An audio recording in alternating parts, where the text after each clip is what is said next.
नमस्कार, प्रणाम, राम राम। कैसे हो दोस्तों उदयपुर की 2 दिन की जर्नी हम अब एंड करके यहाँ से आगे बढ़ रहे हैं हम चित्तौड़गढ़ की तरफ। फिलहाल यहाँ पे 2 दिन हमारा जो सपोर्ट किए हैं ये रहे अर्जुन भाई।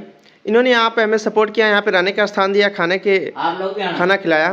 फिलहाल बहुत बहुत धन्यवाद इन भाई का। और देखिए इनके टीम मेंबर हैं। फिलहाल ये भैया लोग इधर हैं, ये भाई साहब आ जाए हैं। और ये भाई सबसे मस्त है, ये हमें सुबह सुबह डेली चाय पिलाते हैं। जी जी। अब दोस्तों आइए और भी कुछ लोगों से मिलाते हैं। और यहाँ पे देखिए ये गुड मॉर्निंग, ये बड़े भाई रात को आए हैं, इनके भैया जी हैं। Good morning. ये भाई साहब थोड़ा सा नंबर में थे तो आके ढक गए। अब फिलहाल अच्छा, आप दोनों लोग इनके चचा हो? हाँ। अच्छा, ये मेरे पापा के भाई है दोनों, ये और ये। अच्छा, दोनों भाई है। हाँ समझ रहे मैं भतीजा हूँ और मेरे को भी बहुत अच्छा लगा आप यहाँ पे हो हमारे। हम भैया के चैनल को सब्सक्राइब करो और भैया का साथ दो। बहुत बहुत धन्यवाद फिलहाल इनके शुभकामनाओं के लिए। दोस्तों फिलहाल अननोन पर्सन होते हुए भी यहाँ पे अर्जुन भाई और इनके टीम मेंबर के लोग जो हमारा सपोर्ट किए और उनके सपोर्ट से के बदौलत यहाँ पे हम 2-3 दिन गुजारे, यहाँ पे 2-3 रात रहे हैं। और खाने के लिए खाना भी हमें खिलाया और उस रहने के और खाने की दिक्कत नहीं थी, तो आराम से हम 2-3 दिन घूमे भी हैं। नो डाउट यहाँ की जर्नी और आबू रोड की जर्नी हमारी बहुत बेस्ट गई, इसमें कोई शक नहीं है। अब यहाँ की जर्नी हम एंड करके आगे बढ़ रहे हैं चित्तौड़गढ़ की तरफ, जो कि यहाँ से नियर अबाउट 105 किलोमीटर के करीब है। आइए जर्नी को आगे बढ़ाते हैं। दोस्तों फिलहाल हमें उदयपुर से पहली लिफ्ट मिल गई है, ये भाई जी हैं, इनके साथ हम चित्तौड़गढ़ की तरफ आगे बढ़े हैं, जो कि नियर अबाउट हमारी 10 किलोमीटर की जर्नी कम करेंगे, ये डबोक तक जाएंगे। छोटी छोटी लिफ्ट जो कि बाइक से मिली, 3 लिफ्ट के द्वारा हमारी जर्नी 25 किलोमीटर कम हो चुकी है। और यहाँ से फिर दूसरी लिफ्ट लेने की कोशिश करते हैं। फिलहाल यहाँ पे रोड का काम चल रहा है, बीच बीच में रोड तोड़ कर निकाल कर उसको नया बना रहे हैं फिर से, जिसमें प्लास्टिक का यूज किया जा रहा है। इधर तो नहीं, पीछे था, यहाँ पे होता था, आपको दिखाते हैं।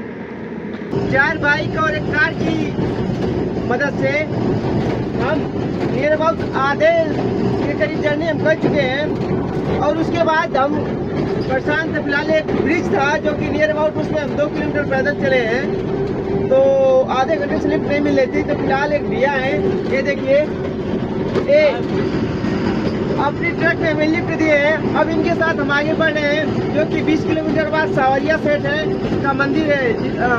सावरिया सेठ जो मंदिर है वो कृष्ण भगवान का मंदिर है।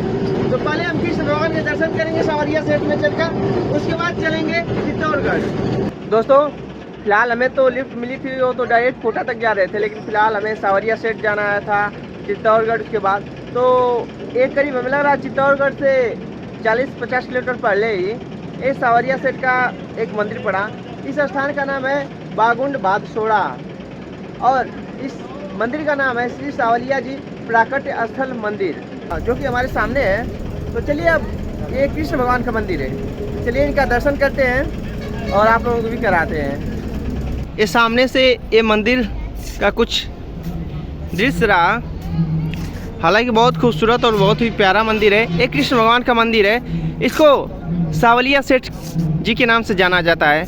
इनका एक मंदिर जो कि यहाँ से 7-8 किलोमीटर अंदर गांव में है। तो फिलहाल हम इसी मंदिर पे आए हैं, इनका दर्शन करेंगे, फिर यहाँ से आगे हम बढ़ेंगे। शमान बसो वृंदावन में, मेरी उम्र बीत मत गई गोकुल में, मैं तो बन के दुल्हन आज से। दोस्तों अब प्रभु के दर्शन कर हो गए हैं, तो वापस जर्नी आगे बढ़ाएं चित्तौड़गढ़ की तरफ। यहाँ से नियर अबाउट 40-50 किलोमीटर है।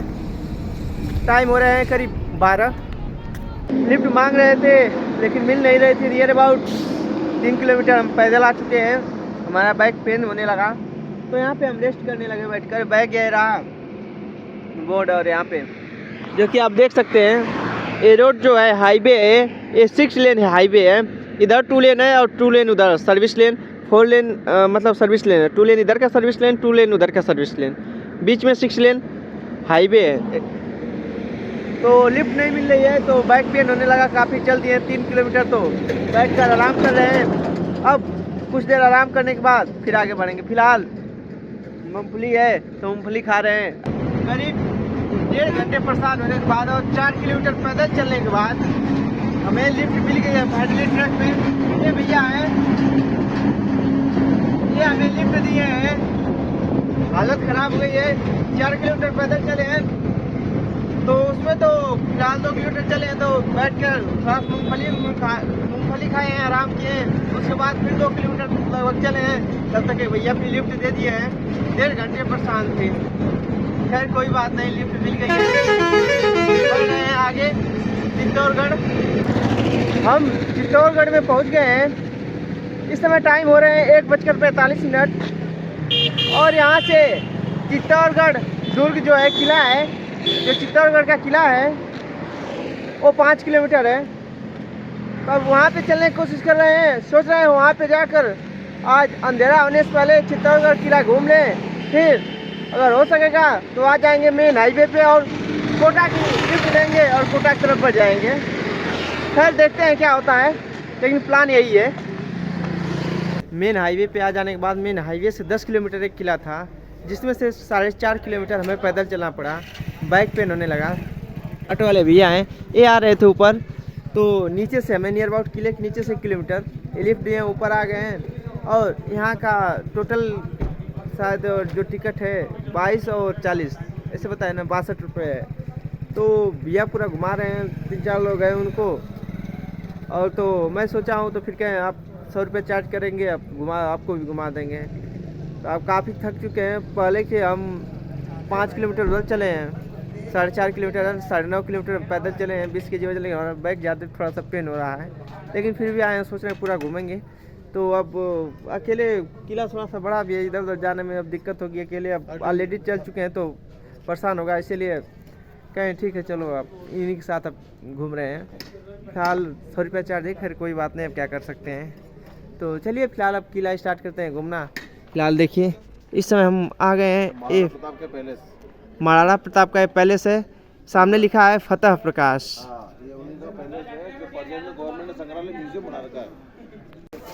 चित्तौड़गढ़ राजस्थान के अंदर में हमारे यहाँ पे खेती जो बाड़ी होता है, अफीम का होता है, टोडा चूरा होता है, गेहूँ होता है, चना होता है, गन्ना होता है। तो अभी क्या सर्दी के मौसम में अफीम का जो फसल लगाया जाता है ना, तो उसकी वजह से हमारे यहाँ पे जो लोकल आदमी होते हैं ना, कोई भी, वो लोग किसी को लिफ्ट नहीं देते। दोस्तों फिलहाल प्रॉब्लम है हम लोगों का, इसीलिए वजह से, वरना सबको लिफ्ट ही देते हैं। दोस्तों लोग होते हैं हमारे। भैया बता रहे हैं कि यहाँ पे अफीम की खेती होती है इस समय, तो उसके डर से, मतलब कि कहीं इसका स्मगलिंग कोई नहीं कर रहा तो वो पकड़े जाएंगे, इसके डर से किसी को लिफ्ट नहीं। मेन प्रॉब्लम यही है। हम भी सोच रहे थे क्यों लोग लिफ्ट नहीं दे रहे हैं, यहाँ पे लिफ्ट नहीं मिली थी, इधर बहुत परेशान, करीब 10 किलोमीटर आज पैदल चल चुके हैं। तो फिलहाल इसका मेन रीजन अभी पता चला कि यहाँ पे अफीम और गांजे की स्मगलिंग होती है। गवर्नमेंट का पैदावार किया जाता है, गवर्नमेंट ने हमको लाइसेंस मिलता है, इसका गवर्नमेंट लाइसेंस देता है, गवर्नमेंट उसको फसल को लगाने का परमिशन देता है। फिर बाद में गवर्नमेंट के द्वारा ही जितना जितना उसको बीघा से लगवाया जाता है, और गवर्नमेंट से ही उसका देखरेख होता है, गवर्नमेंट का इशू है। फिलहाल दोस्तों इसलिए हम लोग क्या लोकल जनता होता है वो थोड़ा गवर्नमेंट की नज़र में एक नंबर रहना चाहते हैं। फिलहाल दोस्तों मेन रीजन इसका यही है। खैर कोई बात नहीं, आइए घूमते हैं किले में। दोस्तों ये किले का पूरा मानचित्र है, जो कि किला 16 किलोमीटर में नियर अबाउट फैला हुआ है एक पहाड़ी पर। ये उसका चित्र है। तो इसको देखते हुए, इसको समझते हुए हम आगे बढ़ते हैं, और आगे बढ़ने में पहली कड़ी में मिलती है यहाँ की कुछ झलक, जिसमें सभी राजाओं के बारे में लिखा गया है, उनका कार्यकाल लिखा गया है। उसको देखते हैं, पढ़ते हैं, समझते हैं, फिर उसके बाद आगे बढ़ते हैं। ये जो मैप आप देख रहे हैं, ये राज पैलेस है, महाराणा प्रताप का मेन पैलेस यही है, जिसमें इस प्रेजेंट में हम हैं। और इसमें ये पूरा म्यूजियम बना है, संग्रहालय, उसका ये व्यू है। फिलहाल आगे चलते हैं। और ये फतेह अच्छा, ये ग्राउंड फ्लोर है दोस्तों, एक ग्राउंड फ्लोर है और एक फर्स्ट फ्लोर है। फिलहाल भैया के साथ है तो भैया गाइड भी कर रहे हैं। ये पूरा राजमहल भी है, हम गाइड भी है उसे गवर्नमेंट। अच्छा, हाँ। यह दुर्ग राजस्थान के चित्तौड़गढ़ जिले में स्थित है। इस किले को मौर्य राजवंश के सम्राट चित्रांगद मौर्य ने बनवाया था और चित्तौड़ मेवाड़ की राजधानी थी। इसे राजस्थान का गौरव और सभी दुर्गों का सिरमौर भी कहा जाता है। यह एकमात्र ऐसा किला है जिसके 7 दरवाजे हैं और यह 7वीं शताब्दी से लेकर 16वीं शताब्दी तक सत्ता का खास केंद्र था। 700 एकड़ में फैले और 500 फुट की ऊंचाई वाली पहाड़ी पर स्थित इस किले की बनावट बहुत ही शानदार है। इसे 21 जून 2013 को यूनेस्को विश्व विरासत स्थल घोषित किया गया है। यहाँ पर 3 जौहर हुए थे। पहला जौहर जो है रावल रतन सिंह के शासनकाल में अलाउद्दीन खिलजी के आक्रमण के समय 1303 में रानी पद्मिनी ने जौहर का नेतृत्व किया था। दूसरा जौहर राणा विक्रमादित्य के शासनकाल में 1534 में गुजरात के शासक बहादुर शाह के आक्रमण के समय में रानी कर्णावती ने के नेतृत्व में 8 मार्च 1534 में किया गया। और तीसरा जौहर राणा उदय सिंह के शासनकाल में अकबर के आक्रमण के समय 25 फरवरी 1568 में पत्ता सिसोदिया की पत्नी फूल कंवर के नेतृत्व में किया गया है। यहाँ के मुख्य शासकों में बप्पा रावल 1433 से 1468, राणा सांगा 1509 से 1527, जिनके शरीर पर 80 घाव होने, एक टांग न होने, एक हाथ न होने के बावजूद भी शासन सामान्य रूप से चलाया और बाबर के खिलाफ लड़ाइयों में भी भाग लिया। सबसे प्रमुख महाराणा प्रताप हुए, जिन्होंने 1572 से लेकर 1592 जिन्होंने अकबर की अधीनता स्वीकार नहीं की और राजधानी के बिना राज्य चलाया। और यहाँ की सबसे खास बात जो है वो ये है कि बुद्धि और सुंदरता के लिए विख्यात महारानी पद्मिनी भी यहीं की हैं। उनकी एक झलक पाने के लिए दिल्ली सल्तनत के सुल्तान अलाउद्दीन खिलजी ने इस किले पर आक्रमण किया। रानी ने अपने चेहरे की परछाई को लोटस कुंड में दिखाया। इसके बाद उसकी इच्छा रानी को ले जाने की हुई, पर यह संभव नहीं हो सका क्योंकि महारानी सभी रानियों और महिलाओं के साथ जलती हुई आग में कूद गई, जिसे जौहर प्रथा कहा जाता है। और अलाउद्दीन खिलजी की इच्छा पूरी न हो सकी। इसके बाद अलाउद्दीन खिलजी ने आजीवन न युद्ध लड़ने की प्रण किया था।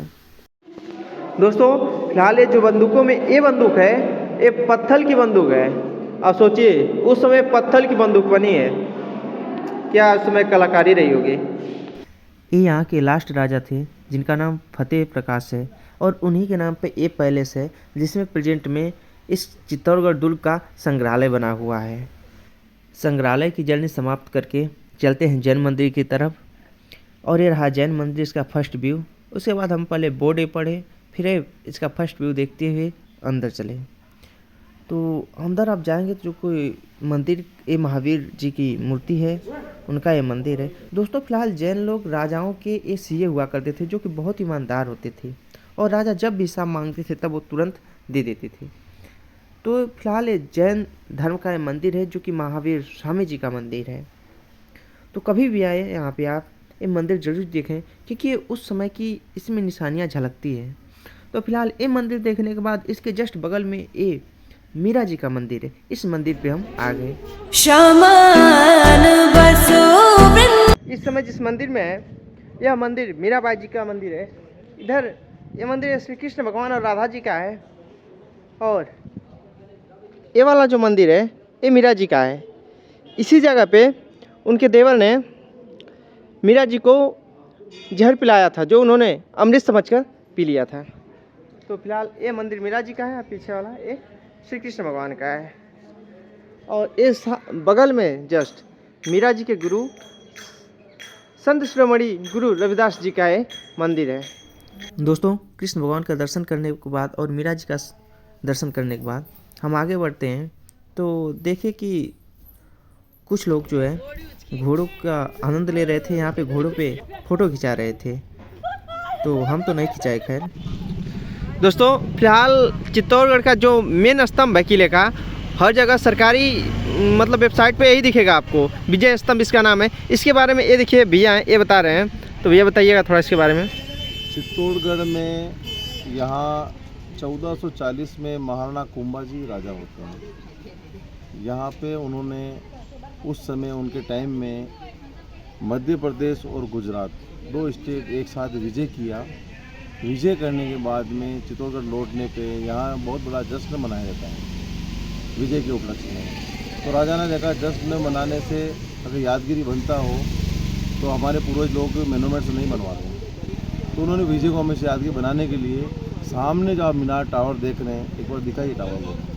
ये सामने आप टावर मीनार देखिएगा, इस मीनार को बनवाया गया। इसको बनाने में 10 साल का समय लगा। 90 लाख रुपए सोने सिक्कों में खर्चा आया था। सोने के सिक्कों में? सोने के सिक्कों में 90 लाख रुपए खर्च। 90 लाख रुपए खर्चा आया था। 122 फीट इसका हाइट है। 9 खंड का बना होता है। 9 खंड मतलब? 9 खंड, 9 माला। अच्छा, हाँ। 9 स्टोरी। हाँ। और इसके अंदर हिंदू धर्म के अंदर ओल्ड टाइम में 84,000 गॉड होते हैं। महाभारत, गीता, हिंदू धर्म में जो ग्रंथ होते हैं सबके मिला के 84,000 भगवान होते हैं। सबका नाम पता फेस अपन नहीं जानते हैं। अपन कंटिन्यू में 20-25 ही नाम जानते हैं। तो जो नाम अपन मेन जानते हैं उसका बड़ा मूर्ति बना के सामने मीनार पे लगाया। जो मूर्ति को अपन नहीं जानते हैं उसका छोटा मूर्ति बना के इसमें सेट किया। तब से ये यहाँ का मेन स्मारक बना 4 धाम यात्रा का। मेन विजय स्तंभ किला चित्तौड़गढ़ इसी को बोला जाता है। सेकंड, यहाँ का जितना भी अपन गार्डन देख रहे हैं अंदर में, इसको यहाँ पे जौहर और सती कुंड बोला जाता है। पुराने समय यहाँ पे रानी पद्मावती, रानी कर्णावती जी ने जौहर किया था। उस समय यहाँ पे 2 बार जोर हुआ किले के अंदर में। पहला जोर हुआ कर्णावती का, सेकंड हुआ पद्मावती का। एक बार 700 लेडीज़ का जोर हुआ, एक बार 1300 लेडीज़ का जोर हुआ। जोहर का मतलब यह होता है कि महिलाएं, महारानी जो होता है, आत्मसम्मान, मान, प्रतिष्ठा को बचाने के लिए ऐसा किया करते हैं। सती का मतलब यह होता है कि उनके जो पुराने समय का रीति रिवाज था कि राजा लोग ख़त्म हो जाते थे, तो ख़त्म होने के बाद में राजा के डेड बॉडी के साथ में रानी को जिंदा जलना पड़ता था। तो इस जलना और सती के ऊपर में यहाँ पे राजस्थान के राजा हुए थे 1600 से 1900 के बीच में। राजा राम मोहन राय, जिसने सती प्रथा बैंड लगाया था। बैंड लगाने के बाद भारत में जितने सती प्रथा जोर प्रथा पॉइंट है सबको मिट्टी से भर के लोग किया गया। तो प्रेजेंट में देखने में गार्डन नज़र आएगा। कुलकुड़े बावड़ी सबको पैक करने के बाद गवर्नमेंट के हिसाब से जब राज हुआ तो गवर्नमेंट सबको जगह जगह गार्डन का रूप दे रखा है। उनका मान सम्मान प्रतिष्ठा बनी रहे इसके हिसाब से, कूड़ा कचरा नहीं बने लोग का। अच्छा। तो यहाँ के राजवंश अभी भी जीवित हैं, जो अभी प्रेजेंट में उदयपुर रहते हैं। अरविंद सिंह जी, महेंद्र सिंह जी। तो सबसे बड़ा जोर हुआ था मार्च महीने में 1300 लेडीज़ के साथ में रानी पद्मावती का। तो उस समय यहाँ 24 तारीख या 30 तारीख का सब डे रहता है। तो उस दिन यहाँ पे वहाँ पूरा फैमिली आता है और पूजा अर्चना की जाती है। पूजा अर्चना होता है। उस दिन बहुत बड़ा मेला लगाया जाता है, जौहर मेले के नाम से, इस किले के अंदर में। और इस किले के अंदर बहुत ज़बरदस्त प्रोग्राम किया जाता है। मध्य प्रदेश से, गुजरात, राजस्थान, सारे राजपूत लोग इकट्ठा होते हैं यहाँ पे। और सामने की उधर दिखाइएगा आप लोग, जितना भी गार्डन वगैरह देख रहे हैं ना नीचे में, सारा उधर में शिव मंदिर भी है, गौमुख कुंड चढ़ना भी है। ये चीज़ें बनाई रखी राजा ने। ये है मैं चित्तौड़गढ़ किला यहाँ पे। तो चलिए दोस्तों, हम लोग ये जौहर स्थल घूमते हैं और देखते हैं। फ़िलहाल इसको अभी एक पार्क के रूप में डेवलप किया गया है, जिससे लोग कूड़ा कचरा ना करें और यहाँ का मान मर्यादा प्रतिष्ठा बनी रहे। तो एक एक करके हम सारी जगह घूमते हैं और देखते हैं इसके बारे में। फ़िलहाल ये सामने शंकर भगवान का मंदिर है और ये सारा जो आप जगह देख रहे हैं, ये सारा एरिया ये जौहर स्थल का ही हिस्सा है। जितना भी आप पार्क के रूप में यहाँ पे देखें, यहाँ पे जौहर के बारे में लिखा भी गया, आप पढ़ भी सकते हैं। दिल के जज्बात तू है, तू बसी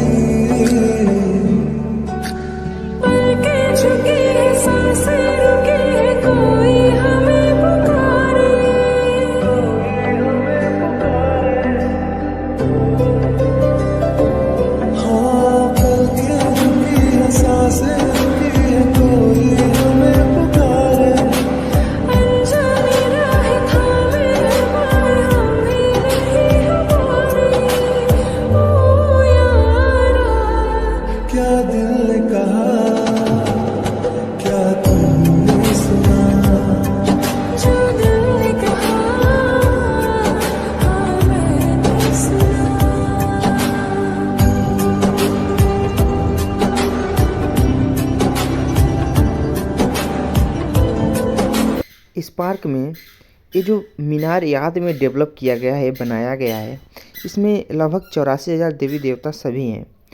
तो इसकी जो खासियत है और जो बनावट है बहुत ही शानदार है। इसके यह पत्थरों का बनाया गया है और इसके दीवार पे आप ये देख सकते हैं उस समय मूर्तियाँ कैसे बनाई गई हैं। तो दोस्तों ये घूमने के बाद हम सीधे आ जाते हैं उनके कुल देवी का ये मंदिर है, श्री काली जी का मंदिर। तो काली माता के मंदिर में हम आ गए। इनका दर्शन के बाद फिर पुनः हम वापस रानी पद्मिनी जी के महल की तरफ आते हैं। तो ये जो महल है, इस महल में उस समय राजा जो होते थे, रानियाँ जो होती थी, वो लोग गर्मियों के मौसम में यहाँ पे रहते थे। महल देखते हुए अब मेन जो उनका महल है, जो पद्मिनी महल है, वो फिलहाल एक छोटा सा महल है उनका, छोटा सा, जो एक तालाब के बीचों बीच स्थित है। ये देख सकते हैं आप। तो इसकी तरफ बढ़ें और ये देखते हुए यहाँ के चारों ओर का जो दृश्य है वो काफ़ी खूबसूरत और काफ़ी अच्छा है। तो उसी खूबसूरती का आनंद लेते हुए अब वापस अब इस महल से चला जाए।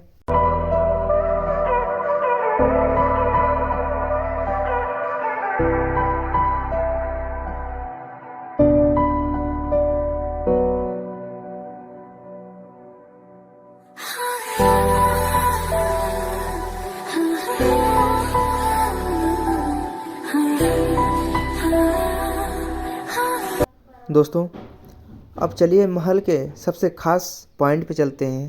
फ़िलहाल पहुंच गए। ये है महल का मेन गेट, सूरजपुर गेट, तो जो कि पूरब दिशा में है और यहाँ से व्यू नीचे का काफ़ी खूबसूरत और काफ़ी अच्छा है। प्रेजेंट में जो देखेंगे तो चारों तरफ यहाँ पे नीचे हरियाली फैली हुई है।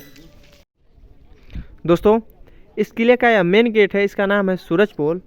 और इसी किले से राजा महाराजा आते थे, उनके हाथी घोड़े सैनिक आते थे और यहाँ से नीचे जाकर वो युद्ध किया करते थे। फिलहाल जो आपको ये प्लेन एरिया दिख रहा है, इसी में अकबर से, हुमायूं से, बाबर से और अलाउद्दीन खिलजी से युद्ध हुआ है। तो भैया बता रहे हैं कि यहाँ की जो मिट्टी है ये पूरा खून से मतलब लाल हो गई है। तो यहाँ की मिट्टी लाल है। उस समय जो युद्ध हुआ था, सैनिक मरे होंगे और जो भी लड़ाई में खून बहा होगा, उससे यहाँ की मिट्टी पूरा ये लाल है। नहीं तो बता रहे हैं कि यहाँ की मिट्टी काली है। यहाँ की मिट्टी काली है। बस युद्ध का जो क्षेत्र है, ये नीचे का जितना ये प्लेन एरिया देख रहे हैं, इसमें युद्ध हुआ था और ये इतना दूर के ये मिट्टी जो है ये लाल है। और फिलहाल मेन बाउंड्री वो हुआ करती थी, पहाड़ जो चारों तरफ है आप देख रहे हैं, ये किले की मेन बाउंड्री हुआ करती थी। दोस्तों राजस्थान में हम जितने भी किले पे गए हैं, जितने भी किले में हम घूमे, उसके मेन गेट का नाम हमेशा सूरजपोल होता है। और जब भैया से हम पूछे तो कह रहे हैं कि जो राजा लोग थे सभी लोग सूर्यवंशी थे और उनका जो किला होता था, मंदिर होता था, वो पूरब दिशा में होता था। तो सुबह की जब पहली किरण पड़ती आती थी तो मेन गेट पे आती थी। तो इसी के लिए किले का नाम, किले के मेन गेट का नाम सूरजपोल लोग रखते थे, जो कि पूरब दिशा में होता था। इस किले में जो राजा के अकाउंटेंट होते थे वो जैन धर्म और बौद्ध धर्म के लोग थे। तो जैन धर्म में जो दिगंबर लोग थे, ये उनका मंदिर है। ये दिगंबर जैन मंदिर है। ये महावीर स्वामी जी का मंदिर है, जो कि टावर आप देख रहे हैं। इसका मेन गेट वो सामने एक ये दिख रहा है, ये इसका मेन गेट है। बाकी सभी के गेट अभी बंद है फिलहाल। दोस्तों फिलहाल चित्तौड़गढ़ का किला घूमकर वापस नीचे आ गए हैं। रेलवे स्टेशन के सामने है जस्ट। भैया हैं यही पूरा किला घुमाए ही हैं आखिर में, और यहाँ पे लाए हैं। और मुझे यहाँ पे नहीं पता था कि यहीं पे है ये इंदिरा रसोई। अन्नपूर्णा तो भैया बताएं तो फिर यहाँ पे लाए हैं वो रेलवे स्टेशन के पास यहीं पे। तो बताएं तो यहाँ पे आकर भूख लगी है, सुबह से खाना खाए नहीं है। फिलहाल देखिए सब्जी, दाल, अचार और रोटी है, खा रहे हैं। अब यहाँ से खाना खाकर हो सकेगा तो इतने टाइम हम कोटा की तरफ निकलने की कोशिश करेंगे। तो फिलहाल अभी खाना खाते हैं, उसके बाद देखते हैं क्या होता है। दोस्तों खाना खाकर रोड पे आ गए हैं और यहाँ से 5 किलोमीटर मेन हाईवे है, 6 लेन जो कोटा को जाता है। तो अब वहाँ पे जाने का प्रयास है। तो फिलहाल लिफ्ट लेने की कोशिश कर रहे हैं। जैसे लिफ्ट मिलेगी कोटा हाईवे चलेगा, वहाँ से फिर आगे बढ़ेंगे कोटा की तरफ। दोस्तों पूरा अंधेरा हो गया है। इस समय रात के 6:40 हो रहे हैं और हम इस समय मेन कोटा और चित्तौड़गढ़ मेन हाईवे पे खड़े हैं, जो कि 6 लेन हाईवे है। ये आप देख सकते हैं 6 लेन हाईवे है। अब लिफ्ट का वेट कर रहे हैं। हमें आशा है 4 व्हीलर या ट्रक में लिफ्ट मिलेगी, बाइक से हम लिफ्ट मांगेंगे भी नहीं, रात में उचित नहीं है। तो देखते हैं जब लिफ्ट मिलेगी तो यहाँ से आगे बढ़ते हैं। यार रात है तो लिफ्ट भी जल्दी कोई नहीं दे रहा है, मुश्किल है लिफ्ट मिलना रात को, लेकिन कोशिश करते हैं। फाइनली हमें लिफ्ट मिल गई है 40-50 मिनट परेशान होने के बाद। लिफ्ट मिलने का सबसे बड़ा रीजन है, कहते हैं शिक्षा। आप सोचो शिक्षा कितना मायने रखती है। 2 भाई लोग हैं, वो पढ़े लिखे हैं, नॉर्मली वो लोग भी BSc किए हैं। अब सोचो हमारा बोर्ड वो लोग देखे, पढ़ लिए और सिंबल यूट्यूब का देख लिए तो समझ गए कि नहीं ना ये बंदा लिफ्ट मतलब कोई सही बंदा है, लिफ्ट ले रहा है, गड़बड़ नहीं है। हालांकि जिस एरिया चित्तौड़गढ़ से कोटा बता रहे हैं बहुत ही खराब एरिया है, यहाँ पे स्मगलिंग होती है। हमें मार्केट में थोड़ा सा पता चला था स्मगलिंग भी होती है, तो इससे यहाँ पे कोई भी रात में समय तक एकदम नहीं देता, दिन में भले ही दे देता। ये भाई पढ़ लिए इसीलिए लिफ्ट हमें दे दिए। फिलहाल देखिए ये भैया हैं और ये भैया हैं, ये दोनों लोग एजुकेटेड है, BSc किए हैं लोग, भले ट्रक ड्राइविंग कर रहे हैं लेकिन BSc एजुकेटेड। देखिए एजुकेशन का कितना बड़ा महत्व है। जब तक कोई एजुकेशन का महत्व समझेगा नहीं तब तक कोई जीवन में कभी आगे नहीं बढ़ पाएगा। बढ़ेगा लेकिन जो सक्सेस चाहिए उसको वो सक्सेस नहीं पा पाएगा। तो एजुकेशन हमारे लाइफ में बहुत इंपॉर्टेंट होता है। कुछ भी आप करो लेकिन एजुकेटेड होना जरूरी है। फिलहाल भैया लोगों के साथ हमारी जर्नी कोटा की तरफ जारी है, जो कि नियर अबाउट यहाँ से 170-75 किलोमीटर है और 11-12 बज जाएंगे हमें लगता है पहुँचने में।